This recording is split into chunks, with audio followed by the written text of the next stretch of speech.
मेरे प्यारे बच्चों, आप सभी लोगों का हमारे चैनल मनोज केमिस्ट्री वाला में बहुत बहुत स्वागत है।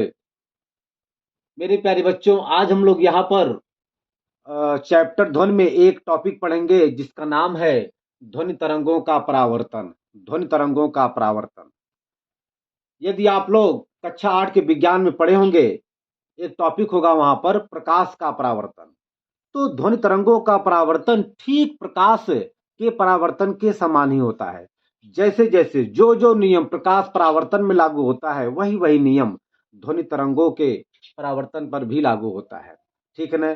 चूंकि प्रकाश एक प्रकार का तरंग है, तो ठीक उसी प्रकार से ध्वनि भी एक एक प्रकार का तरंग है। तो जो नियम प्रकाश के परावर्तन में फॉलो होता है, लागू होता है, वही नियम ध्वनि तरंगों के परावर्तन में भी लागू होता है। आइए हम लोग यहाँ पर दोनों को कंपेयर करते हुए, दोनों का तुलना करते हुए हम लोग यहाँ पर ध्वनि तरंगों का परावर्तन जानने का प्रयास करते हैं, समझने का प्रयास करते हैं। तो मेरे प्यारे बच्चों, आप लोग पढ़े होंगे, मान लीजिए कोई एक यह सतह है, ठीक है ना, और यह सतह पीछे से रंगा गया है सिल्वर ऑक्साइड से या लाल ऑक्साइड से।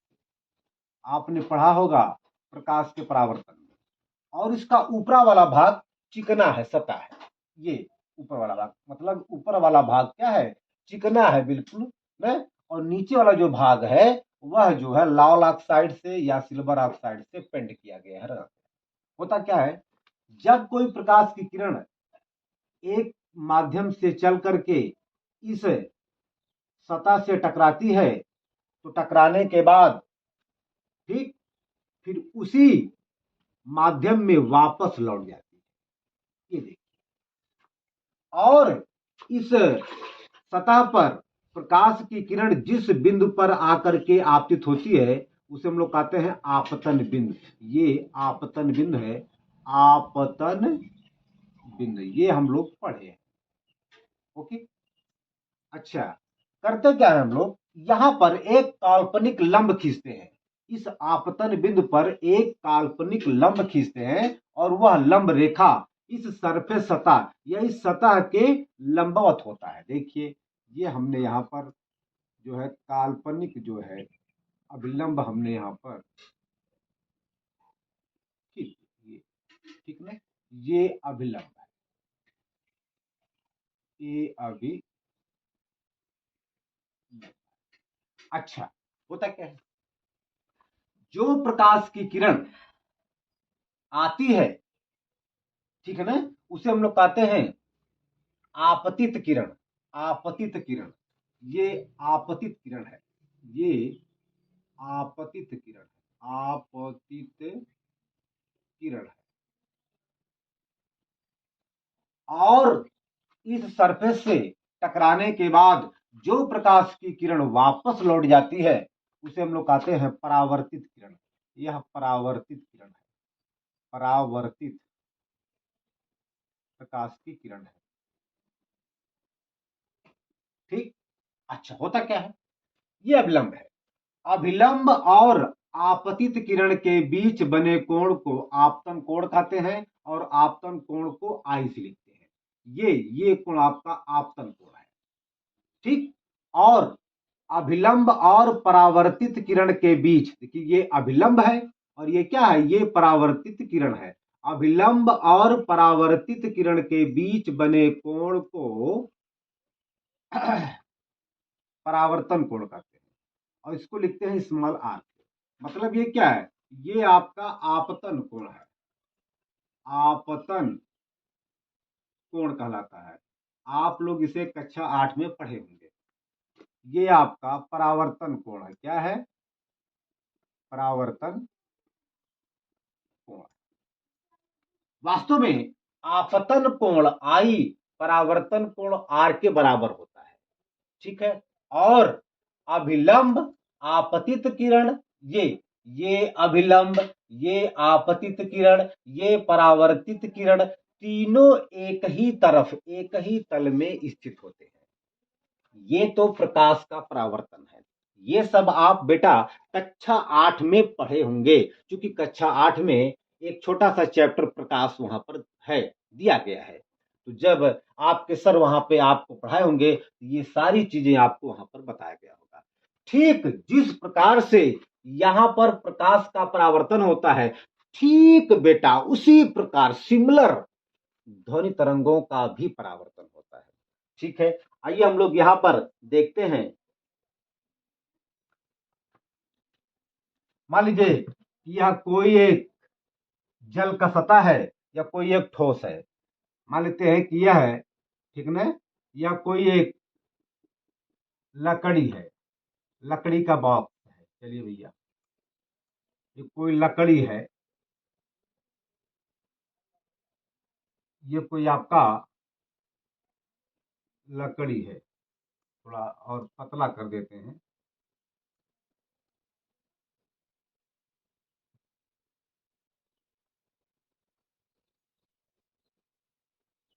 ठीक है, देखिए ध्वनि तरंगों का परावर्तन जल और ठोस की सतह से होता है।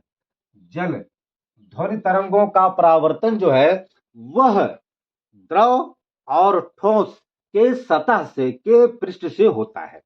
ठीक है ना, हम मान लेते हैं कि यह एक कोई लकड़ी का वस्तु है। ठीक है ना, अच्छा होता क्या है, मान लीजिए यहां पर कोई एक मनुष्य जो है वो बोल रहा है। ये कोई एक आदमी है, ये देखिए, ये कुछ आवाज कर रहा है और हमने क्या किया, यहां पर हमने एक नली लगा दिया। यहां पर हमने एक नली लगा दिया। ये चलिए भैया, ये हमने यहां पर एक नली लगा दिया और हमने यहां पर एक दूसरा नली लगा दिया।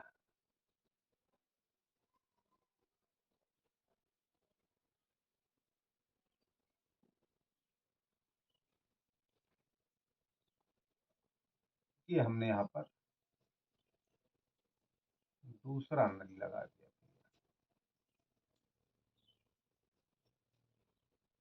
लगा दिया। अब ये आदमी यहां से कुछ आवाज कर रहा है, ठीक ना, और इसकी ये आवाज ऐसे इस नली से, मान लीजिए कोई एक कागज का कोई नली है। यह हम मान लेते हैं कि कोई एक नली है और यह नली मान लेते हैं कि कागज का बना है, मोटे कागज का बना है। ये दोनों मोटे कागज का नली है। ठीक ना, हमने यहाँ पर दोनों नली को यहाँ पर रख दिया है और एक नली से एक व्यक्ति बोलता है। तो हम लोग देखते हैं कि इसकी आवाज जो है ऐसे आती है, आने के बाद फिर यहाँ पर टकराती है और टकराने के बाद टोटल की टोटल इसकी ध्वनि जो है यहाँ टकराने के बाद फिर यहाँ से वापस हो जाती है। देखिए ये वापस हो जाती है और वापस होने के बाद यहाँ पर एक व्यक्ति खड़ा है और ये व्यक्ति जो है यहाँ पर खड़ा है और ये आवाज इसको जो है सुनाई दे रही है। यहाँ पे इसका कान है, ये इसको मतलब सुनाई दे रही है। ठीक है, इसको सुनाई दे।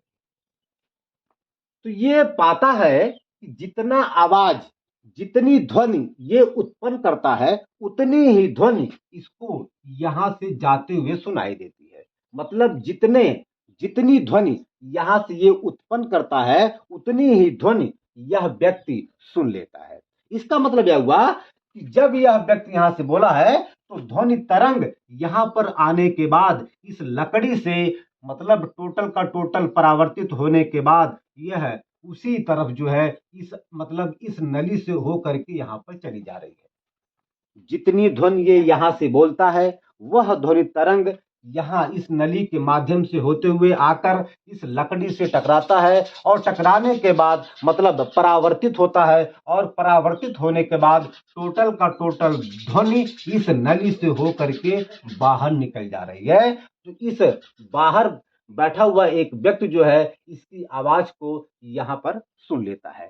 तो इससे एक बात कंफर्म हो गया कि जितनी ध्वनि आती है वह ध्वनि टकराने के बाद इस लकड़ी के या इस जल के सतह से टकराने के बाद उसी माध्यम में मतलब जिस माध्यम से आ रही थी उसी माध्यम में वापस लौट गई। तो जब कोई ध्वनि तरंग एक माध्यम से चलकर जब किसी लकड़ी या जब किसी ठोस या द्रव के सतह से टकराती है और टकराने के बाद वह परावर्तित होकर के उसी माध्यम में वापस लौट जाती है, तो इसी घटना को कहा जाता है ध्वनि तरंग का परावर्तन। जब ध्वनि तरंग एक माध्यम से चलकर किसी ठोस या द्रव के सतह से टकराता है, टकराने के बाद वह उसी माध्यम में फिर वापस लौट जाता है, इसी घटना को कहा जाता है ध्वनि तरंगों का परावर्तन। ठीक है ना? अच्छा, अब ये ध्वनि तरंग इस लकड़ी के या इस ठोस के सतह के जिस बिंदु पर आकर के टकराता है उसे हम लोग कहेंगे आपतन बिंदु। आप देख सकते हैं, कंपेयर करिए भैया, यहां से कंपेयर करिए, ये आपका हो जाएगा आपतन बिंदु।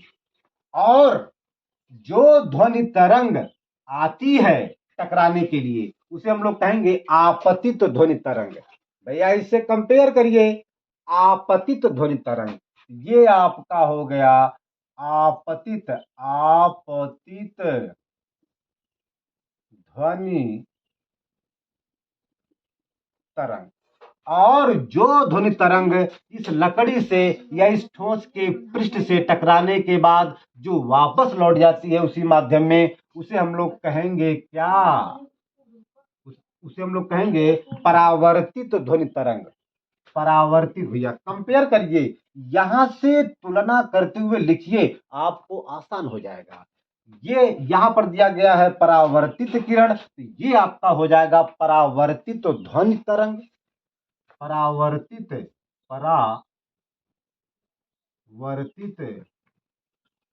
ध्वनि तरंग। अच्छा, अब हम लोग यहां पर इस आपतन बिंदु पर एक काल्पनिक जो है हमने एक अभिलंब खींचेंगे। यहाँ पर हम लोग एक अभिलंब खींच देंगे, ये मान लेते हैं। अभिलंब क्या है? यहाँ पर हम लोग जो है ये यहाँ पर काल्पनिक नहीं होगा, बल्कि यहाँ पर एक वास्तव में एक हम लोग यहाँ पर कोई ठोस वस्तु रख देंगे। ठीक ना? ध्वनि तरंग के परावर्तन के केस में जो अभिलंब होता है वह वास्तव में वास्तविक नहीं होता है, सॉरी, यह वास्तव में काल्पनिक नहीं होता है, वास्तविक होता है। क्यों? क्योंकि अगर यहाँ पर हम लोग काल्पनिक मान लेंगे तो कुछ ध्वनि तरंग जो है ना ऐसे निकल जाएगा।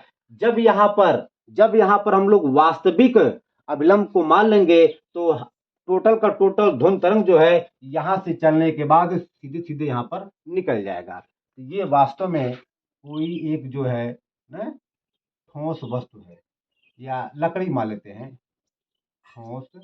कोई ठोस वस्तु है, और इसी को हम लोग कहेंगे अभिलंब। ये क्या है? ये आपका अभिलंब है। अब देखिए,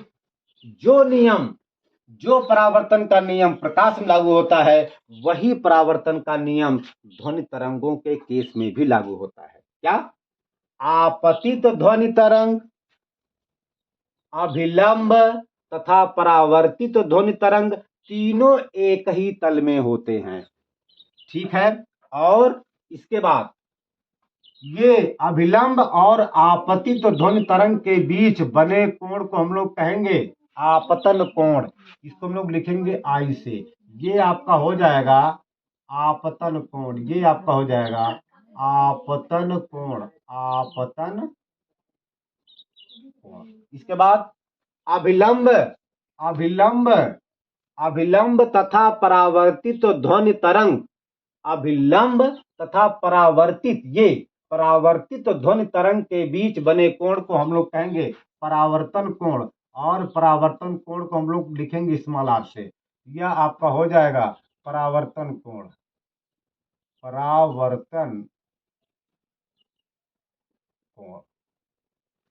यदि आप ध्यान से देखें तो प्रकाश का परावर्तन और ध्वनि तरंगों का परावर्तन दोनों बिल्कुल सेम होते हैं। अच्छा, यहां पर जो है यहाँ पर प्रकाश के परावर्तन का दो नियम होता है। क्या क्या? पहला पहला होता है आपतित किरण, ये आपतित किरण, आपतित किरण कामा अभिलंब तथा परावर्तित किरण, तथा परावर्तित किरण तीनों एक ही तल में स्थित होते। देखिए तीनों जो है एक ही तल में, देखिए इधर तीनों एक ही तल में स्थित होते हैं, तीनों एक ही तल में स्थित होते हैं।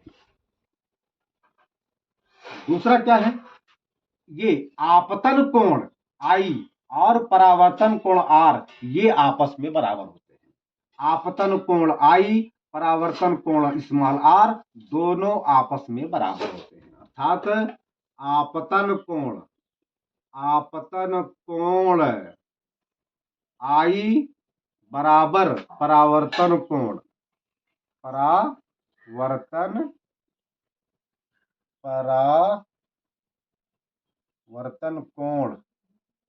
स्मॉल आर आपस में क्या होते हैं, बराबर होते हैं। ठीक यही परावर्तन का नियम, ठीक यही प्रकाश के परावर्तन का नियम ध्वनि तरंगों के परावर्तन का नियम होता है। माने जो परावर्तन का नियम प्रकाश में होता है वही परावर्तन का नियम ध्वनि तरंगों में होता है। आइए हम इस बात को यहां पर लिख सकते हैं, क्या आपतित ध्वनि तरंग, अभिलंब और परावर्तित ध्वनि तरंग तीनों एक ही तल में स्थित होते हैं। भैया कंपेयर करिए, आपतित किरण, अभिलंब, ये परावर्तित किरण, ये तीनों एक ही तल में होते हैं। ठीक उसी प्रकार आपतित ध्वनि तरंग, ये अभिलंब, ये परावर्तित ध्वनि तरंग, ये तीनों एक ही तल में स्थित होते हैं। लिखेंगे भैया आपतित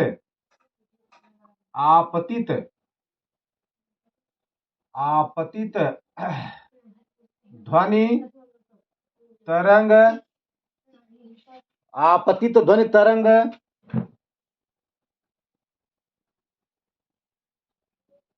अभिलंब तथा परावर्तित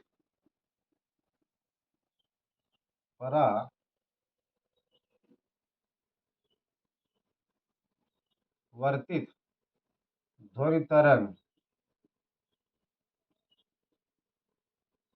तीनों एक ही तल में स्थित होते हैं। दूसरा क्या है,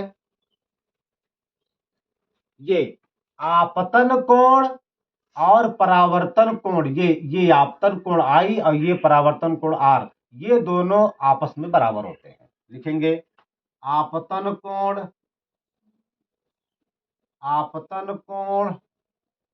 आई बराबर होता है परावर्तन कोण के, परावर्तन कोण स्मॉल आर, ये दो नियम होता है। ठीक है ना। तो जब किसी माध्यम से ध्वनि तरंग चल करके किसी ठोस या द्रव के सतह से टकराता है तो टकराने के बाद उसी मार्ग में या उसी माध्यम में वापस लौट जाता है, तो इसी घटना को कहा जाता है ध्वनि तरंगों का परावर्तन। ध्वनि तरंगों का किसी माध्यम से चलकर ठोस या द्रव के सतह से टकराने के बाद उसी माध्यम में वापस लौट जाना ही, यही घटना कहलाता है ध्वनि तरंगों का परावर्तन। ध्वनि तरंगों का परावर्तन के दो नियम होते हैं। पहला नियम होता है आपतित ध्वनि तरंग, ये अभिलंब, ये तथा परावर्तित ध्वनि तरंग, ये तीनों एक ही तल में स्थित होते हैं। दूसरा नियम होता है आपतन कोण तथा परावर्तन कोण आर, मतलब आपतन कोण आई तथा परावर्तन कोण स्मॉल आर दोनों हमेशा आपस में बराबर होते हैं। यही जो है ध्वनि तरंगों का परावर्तन का नियम है, यही सब कुछ है। मेरे प्यारे बच्चों, आप इसको बढ़िया से समझ लीजिए, नोट कर लीजिए, क्योंकि यह महत्वपूर्ण क्वेश्चन है, महत्वपूर्ण टॉपिक है। तो मेरे प्यारे बच्चों, यदि आपको यह मेरा वीडियो अच्छा लगे तो आप हमारे इस चैनल को लाइक, शेयर, सब्सक्राइब करिए। आपसे हमारा हाथ जोड़ करके विनम्र निवेदन है कि आप हमारे इस चैनल को लाइक करिए, शेयर करिए और सब्सक्राइब करिए। ठीक है, आज हम अपनी वीडियो का यहीं पे अंत करते हैं। अब इसके बाद जो भी आगे टॉपिक होगा उसको हम लोग बहुत प्यार से पढ़ेंगे। धन्यवाद।